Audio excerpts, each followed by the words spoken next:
Mater, dobro zgleda. A si opazil drugače tale detajl? Ker če nisi pozoren, pa se samo osredotočiš na lučke, na odbijače, da pol pozabiš, ko so tlele integrirali logotip v center grada. A veš, kaj moraš ti za začetek vedeti? Da imam jaz znamko Alfa Romeo neporavnane račune. Bom pa malo več povedal, ampak zdaj imajo šanso, da se odkupijo. Tako da, Junior, no pressure, ne? Tako kot je na Danskem v navadi, gremo na plažo, pa se tam razgovorimo. Tale je veloče, veš, tista ta najhitrejša, vem, elektrika. Ampak ti že kar takoj povem, presvetla slika, ne? Ampak ti že kar takoj povem, da je Junior na voljo tudi kot bencinar. Ampak pač tiste moči je pa ber. Engine, čak malo. Kaj pa sedeži, stari? Madonna. To pa kar takoj pogledamo. Stari, še preden sem se dotaknil gumba Engine Start Stop, sem začutil, da mene drži neki zelo izrazitka. Madonna so hudi. Italijani, stari. Tudi če kakšno napako naredijo, pa kakšno neumnost, pa te dobijo pa s takimi detajli. Mislim, tale sedež, veš, kako me dobro drži. Madonna. Ok, zalaufimo. Pa gremo. Vamos a la playa, Where is the beach?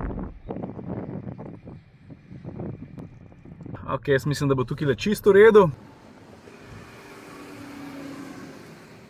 Dame in gospodje, dobrodošli v vlog z avtomobilom, ki ima tukaj med vsemi 78, ki so na voljo za testiranje, daleč najlepše felte. Ne mi reč, da niso, ker vem, da so. Mater, Italijani takoj te dobijo na dizajn. Je res? In tudi prav je tako, ampak pojmo po vrst. To je Alfa Romeo Milano.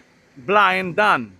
Pa so pa rekli, da ne sme biti, so jo pa preimenovali v Junior. In pri Alfi je vedno tako bilo, ker drugače pač ne znajo, da vedno je tista, ki pride, je tista, ki bo rešila znamko. Tako da zdaj vprašanje, kaj se bo zgodilo, ker to nalogo je imela že 156, 159, pa Giulia, pa Stelvio, dobro, Tonale, ne.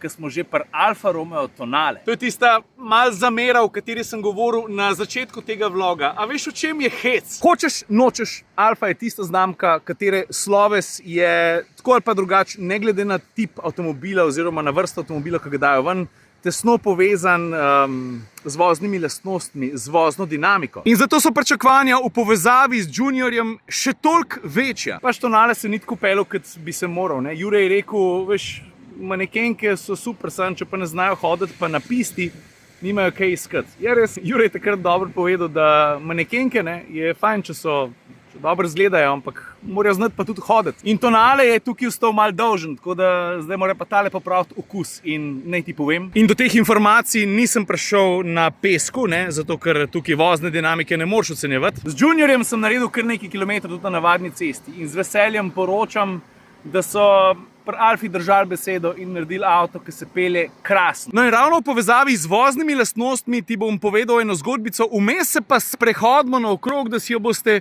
v miru pogledali in ustvarili svoje mnenje.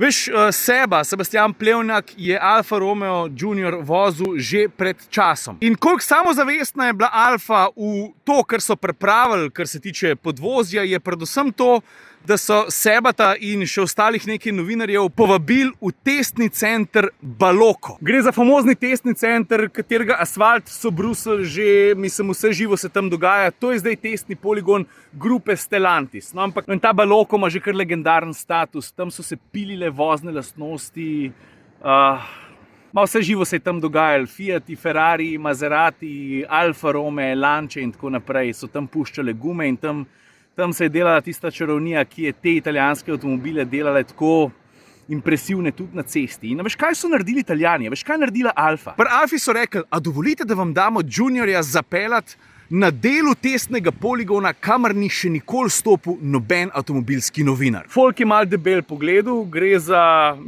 del poligona, kjer se pelje tudi zelo hitro in lahko upravičeno tam od avta veliko zahtevaš in Junior je ta test prestal. Ne bom rekel, da je izjemno športen, se pa pelje krasno, je živahen, je odziven, ne glede na izvedenko. Zdaj smo pa tam. Zdaj tole bo mrskomu težko slišati, ampak imamo tudi eno olajševalno okoliščino.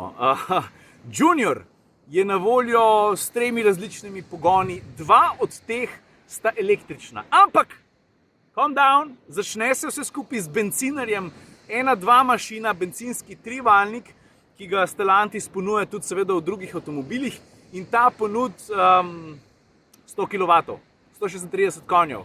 To je tista gola osnova, kjer se vse skupaj štarta. Potem imamo pa 2 električni izvedbi. Ta prva imenuje se Junior Electrica, ponuja, koliko smo rekli, 154 konjev. Ta druga, to je pa ta je pa najbolj zmogljiva in ker rečem najbolj zmogljiva, res odstopa od prvih 2. Tale je pa Junior Veloce. A veš, koliko ima konjev? 280, je pa res, da je štromar, tako da, a veš, tle Italijani združujejo sladko z mogoče malo manj sladkim, da ne rečem kislim, ampak v to smer se svet vrti in s tem se bo treba sprijazniti, čeprav vidimo, da se zadnje čase stvari obračajo v drugo smer. Bomo videli. Da ti pokažem avto. Torej, Junior Veloce, poleg krasnih felten in meni se zdi za res noro privlačne oblike, ponuja največ, kar je v tem trenutku Alfa s tem modelom sposobna dati. Torej 280 konjev, vozno dinamiko primerno temu, pa tudi žlajfe vidiš, da so malo večje kot pri navadni. Mislim, vidiš, tukaj mi moraš zaupati, ker tam je una parkirana, pa je vse skupaj dosti.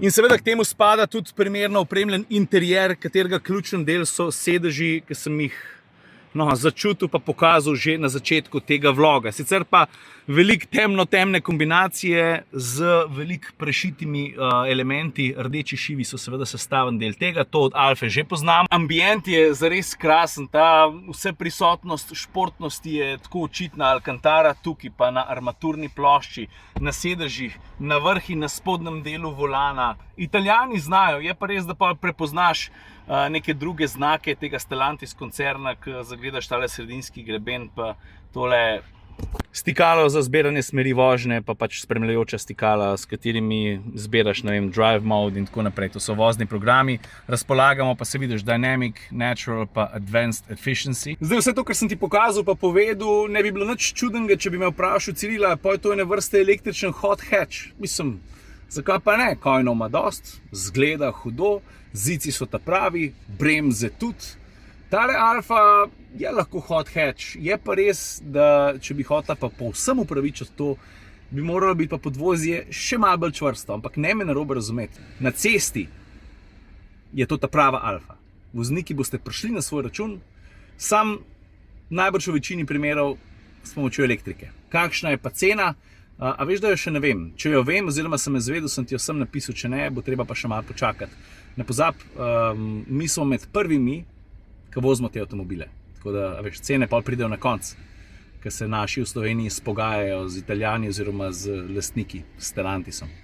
Tako. Zdaj, če koga zanima, ponovadi je tako, pa jeza, če ne pokažem, kufer, imamo opravka 400 litri razpoložljive prostornine, ampak meni se bolj smiselno, zdi omeniti, dvojno dno Madonna, skledamo pa kar nekaj prostora.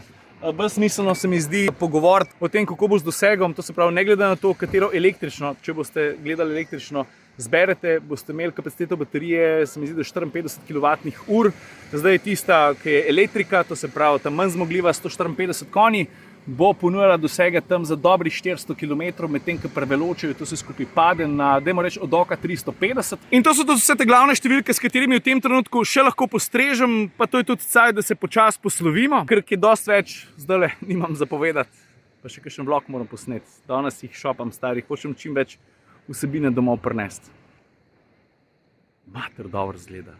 A si opazil drugače tale detajl? Ker če nisi pozoren, pa se samo osredotočiš na lučke, na odbijače, da pa pozabiš, ko so tlele integrirali logotip v center grada, v masko. Fajn, ne? Vidiš kača, pa seveda logotip še enkrat tukaj gor. To je to, folk, lepo se imejte. Adijo.